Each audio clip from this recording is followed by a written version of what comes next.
মঙ্গল শোভাযাত্রা বাঙালি জাতির জীবনে এখন সবচেয়ে বড় একটি সার্বজনীন উৎসব। শুধু বাংলাদেশ নয়, মঙ্গল শোভাযাত্রার ঢেউ এখন ইউরোপ, আমেরিকা সহ বিশ্বের যেখানেই বাঙালি সেখানেই এই মঙ্গল শোভাযাত্রার ঢেউ পৌঁছে গিয়েছে। সবাই পালন করে এই দিবসটি। বাঙালি জাতির জীবনে এক পরম আনন্দের দিন বাংলা নববর্ষ। মূলত চারুকলা ইনস্টিটিউট যখন ছিল তখন আমরা ছাত্র ছিলাম সেখানে। 1989 সালে সেখানে প্রথম মঙ্গল শোভাযাত্রা শুরু হয়। ছোট আকারে প্রথম, এটা ধারণাই ছিল না অনেকে যে মঙ্গল শোভাযাত্রা বলে একটা জিনিস কীরকম হতে পারে। তো ওখানে বলতে গেলে শুরু থেকেই ওটার সাথে যুক্ত থাকার সৌভাগ্য আমার হয়েছিল। তো সেই সময় থেকেই এটা অতি দ্রুত, খুব অল্প সময়ের মধ্যে ব্যাপক মানুষের সাড়া পায় এবং মানুষ প্রাণের টানে, প্রাণের উচ্ছ্বাসে সব দেখা যাচ্ছে যে প্রতি বছর লোকজন তার নিজের অনুষ্ঠান ভেবেই মঙ্গল শোভাযাত্রায় অংশগ্রহণ করতে শুরু করে। যেহেতু আমরা শিল্পী, আমরা রং দিয়ে আঁকতে পারি, রাঙাতে পারি এবং এটা একটা সাধারণ মানুষের অনুষ্ঠান, সেই হিসেবে আমরা সবসময় চেষ্টা করেছি সাধারণ মানুষের অংশগ্রহণটাকেও নিশ্চিত করতে। মানেটা হচ্ছে যে ওই অনুষ্ঠানটা করতে গিয়ে আমাদের যে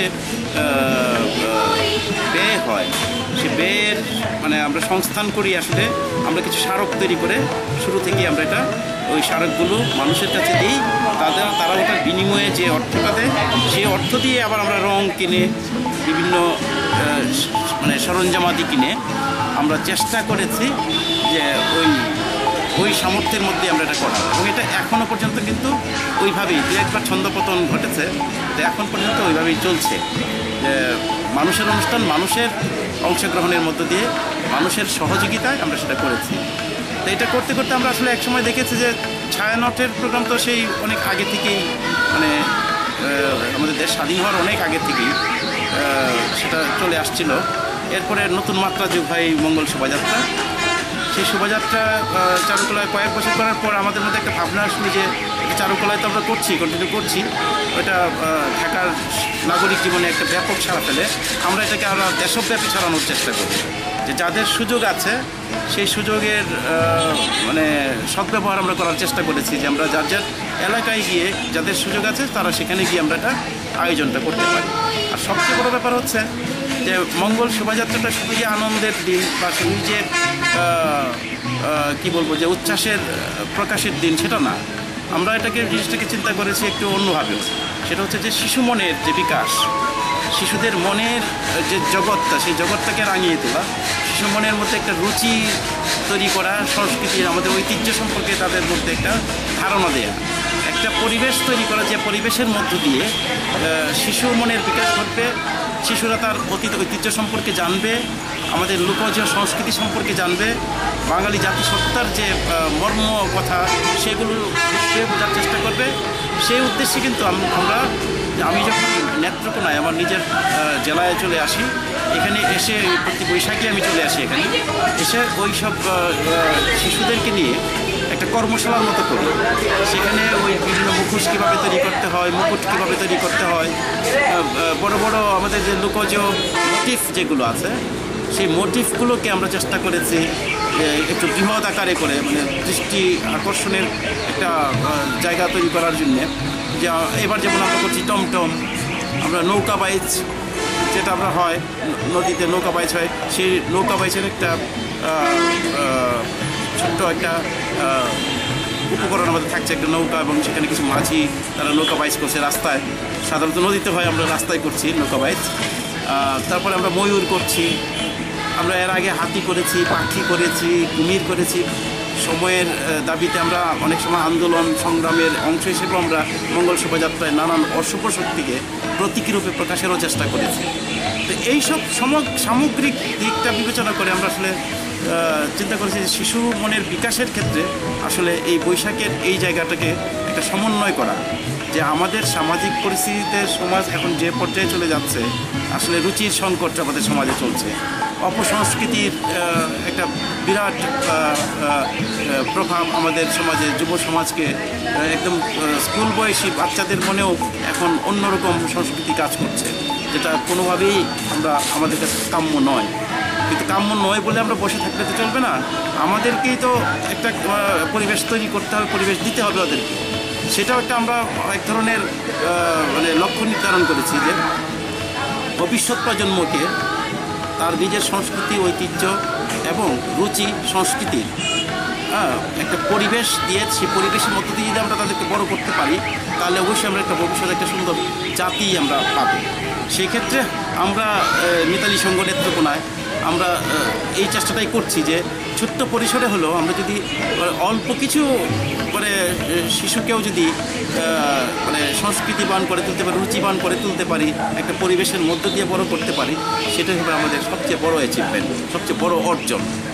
তো সুতরাং আমরা এটাকে, যেমন গত প্রায় 15 বছর হয়ে যাচ্ছে এখন আমরা টানা এটা করছি, যে ছেলেটি ক্লাস 1-এ পড়তো সে এখন ইন্টারমিডিয়েট পরীক্ষা দিচ্ছে, বা কেউ কেউ আছে যে তারা ইউনিভার্সিটিতে পড়ে, তারা কিন্তু এই প্রক্রিয়ার মধ্য দিয়েই বড় হয়েছে। এবং আমাদের বিশ্বাস, যে বিশ্বাসের জন্যই আমরা এই কাজ করার উৎসাহ অনুপ্রেরণা পাই, যে আমাদের বিশ্বাসটাই হচ্ছে যে একদিন না একদিন এই বাঙালি সংস্কৃতি, এই বাঙালি জাগরণ, এটা একটা ব্যাপক আকারে একটা সুন্দর বাংলাদেশ গড়ার ক্ষেত্রে এই ক্ষুদ্র ক্ষুদ্র প্রচেষ্টাগুলোই একসময় ব্যাপক ভূমিকা রাখবে আশা করি। এবং সেই আশা এবং বিশ্বাস নিয়ে আসলে আমাদের কাজ, এবং আমরা এগিয়ে যাচ্ছি এবং দিন দিন আমরা আশান্বিত হচ্ছি যে হ্যাঁ, আমরা পারছি, দিন দিন এখানেও পারছি। অপসংস্কৃতিকে সংস্কৃতি চর্চার মধ্য দিয়েই আমরা বিজয় অর্জন করতে চাই, অপসংস্কৃতি দূর করতে চাই। অপসংস্কৃতির বিরুদ্ধে আন্দোলন নয়, আন্দোলন হচ্ছে সংস্কৃতি চর্চার আন্দোলন।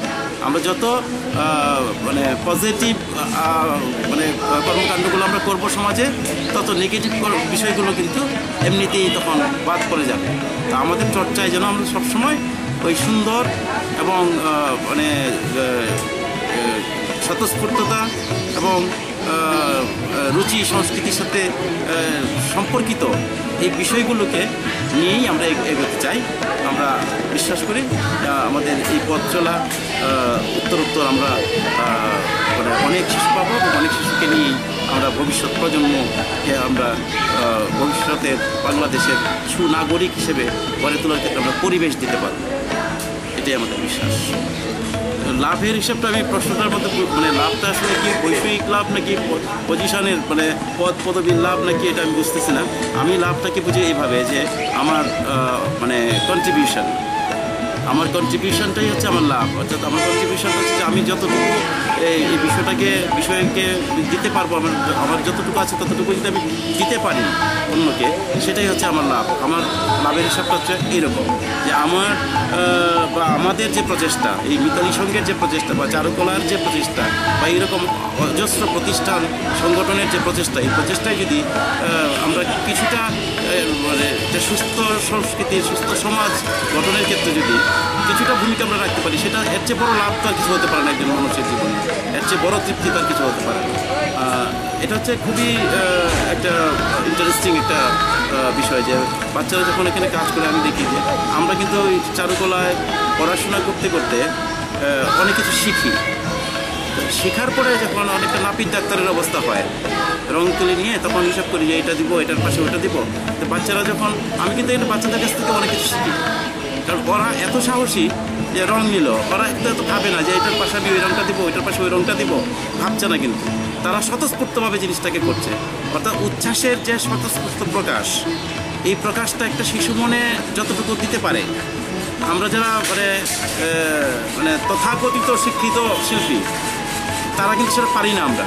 কারণ আমাদেরকে এমন কিছু কিছু বাইন্ডিংস তৈরি করে দেওয়া হয় প্রাতিষ্ঠানিকভাবে যে এই রঙের পাশে ওই রঙটা যায়, ওই রঙটার পাশে ওই রঙটা যায় না, এই যে একটা হিসাব, এর মধ্যে আমাদের একটা সীমাবদ্ধতা তৈরি হয়। বাচ্চাদের সংস্পর্শে এসে কিন্তু সেই জায়গাটায় আমরা অনেকাংশেই নিজেদেরকে সমৃদ্ধ করার সুযোগ পাই। ওদের সাহস এবং ওদের দেখার ভিন্নতা, বৈচিত্র্যতা, ওই জিনিসগুলোও কিন্তু অনেক বেশি। এটাও আমার এক ধরনের লাভের মধ্যেই পড়ে যে বাচ্চাদের সাথে কাজ করতে গিয়ে এই লাভটুকু আমার হয় যে ওদের কাছ থেকে অনেক কিছু শেখা যায়।